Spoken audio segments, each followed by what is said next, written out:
Visualize this with me. You have a brilliant idea, a new business, a massive physical transformation. You feel that fire in your chest, that burning desire to achieve it. It is pure energy, ready to be used. But your first instinct, almost uncontrollable, is to run and tell someone. You seek validation. You want to see that look of approval. You want the applause before the work. In that precise second, when the words leave your mouth, you have just murdered your project. You have opened the pressure valve. You have let escape the energy you needed to take action. There is a biological and metaphysical reason why you have never achieved your biggest goals. It is not a lack of talent. It is not a lack of money. And it is certainly not a lack of opportunities. The answer is simple. You cannot keep your mouth shut. There is a fundamental law of the universe that you have forgotten. An ancient law that separates emperors from slaves. Pythagoras, one of the fathers of ancient wisdom, forced his disciples to maintain a vow of absolute silence for 5 years before allowing them to speak. 5 years. Why? Because he understood that silence is not merely the absence of noise. Silence is the accumulation of power. Today, we are going to dissect the anatomy of silence. Later, I will teach you the strategy of the Sphinx, the exact technique John D. Rockefeller used to destroy his competitors without them even knowing they were at war.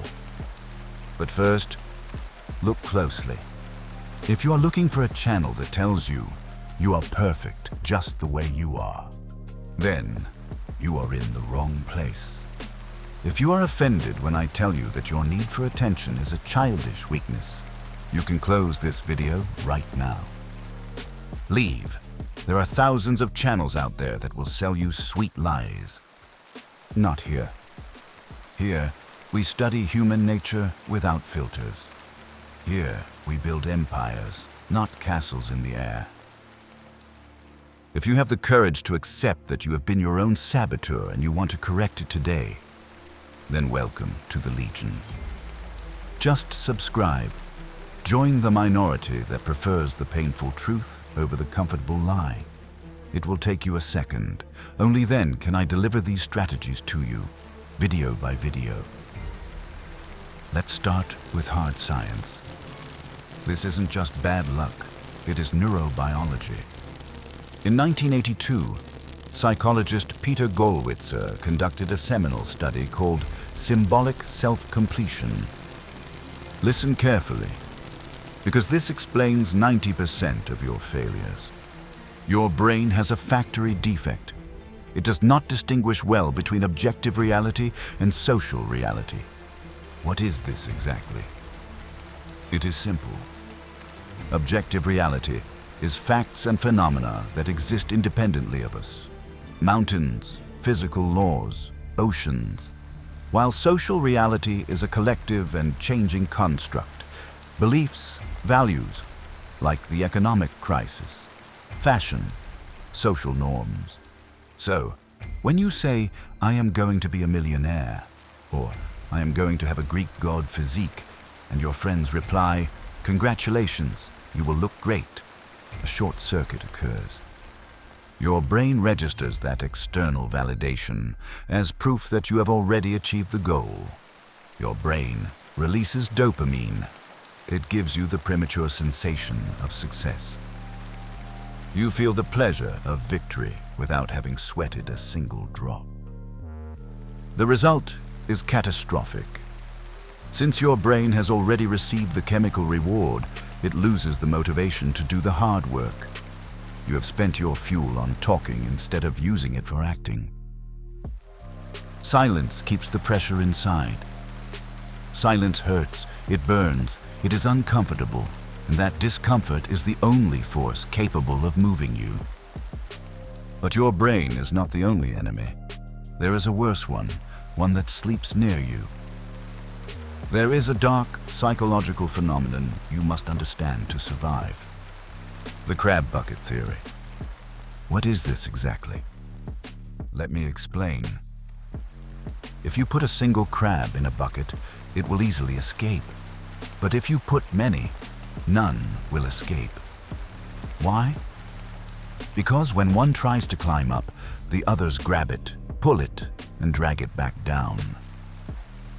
Translate it to your life, your environment, your lifelong friends, sometimes even your family.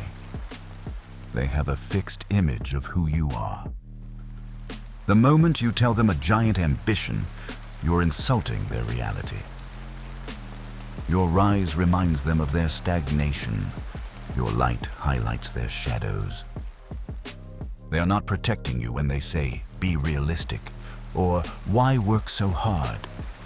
They are slowing you down. They are projecting their own fears onto you, so that you stay in the bucket with them. They want you to be successful, yes, but never more successful than them. If you want to escape the bucket, you cannot announce your exit. You have to leave in silence, in a way that no one notices. And when the change is visible, that is when you will know it was worth doing it that way. History confirms this with blood. Let's travel to the year 65 AD Rome. The Emperor Nero is a paranoid tyrant. A group of senators, led by Gaius Piso, decide it is time to end the madness. They plan the perfect assassination. The secret is kept for months. Success is guaranteed. But as often happens, there is a weak link. Vanity. A woman named Epicurus, involved in the plot, feels frustrated by the slowness. She wants to feel important. She wants to be the heroine ahead of time. In an act of arrogance, she whispers to an officer, "Something big is going to happen. Nero will fall, and those of us on the right side will be rewarded." She thought she was being mysterious and smart, but she said enough to sign her death warrant. The officer ran to Nero. The conspiracy was discovered. Piso, the philosopher Seneca, and hundreds of the brightest minds in Rome were executed. They didn't fail because the plan was bad. They failed because someone sought validation too soon. Never give anyone the power to destroy you. And this brings us back to the initial promise, the technique of John D. Rockefeller.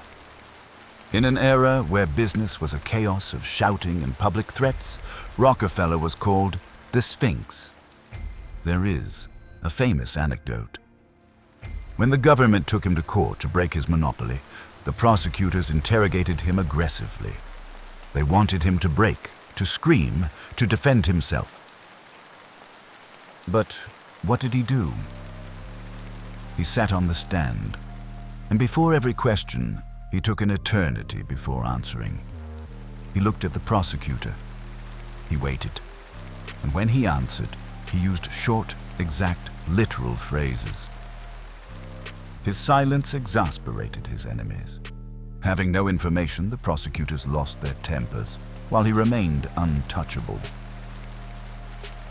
Rockefeller said, "Success comes from keeping your ears open and your mouth shut." If you want to master these dark arts, I have left the Bibles of strategy in the description, the 48 Laws of Power, the Art of War, and the autobiography of John D. Rockefeller. These are not suggestions, they are survival manuals. This is your strategy. Become the Trojan horse. Let them think you have surrendered. Apply the fog technique. When asked what you're doing, tell them boring things. Just work. Same old, same old. Make yourself look harmless, and while they lower their guard, you keep digging the tunnel under their fortress. Remember this every time you feel the impulse to speak. In nature, the thunder always arrives after the lightning. The lightning strikes. It destroys. It illuminates the sky with millions of volts. And only seconds later, when the damage is already done, you hear the noise. Real power always precedes sound. Be like the lightning. Strike first. Let your results make the noise for you. Disappear for a while. Bury your ego. Work in absolute darkness. Do you think you can do it? If you have made it this far, if you are truly part of this bloodline, leave your oath in the comments. Take a few seconds to write something. Ideally, something that perhaps only you understand, something meaningful to you that makes you commit in a subtle way. This will help you, discreetly, to be part of this legion, to be part of those who try to master their lives and distinguish themselves from those who only come to watch. Subscribe to the Legion. Invictus awaits.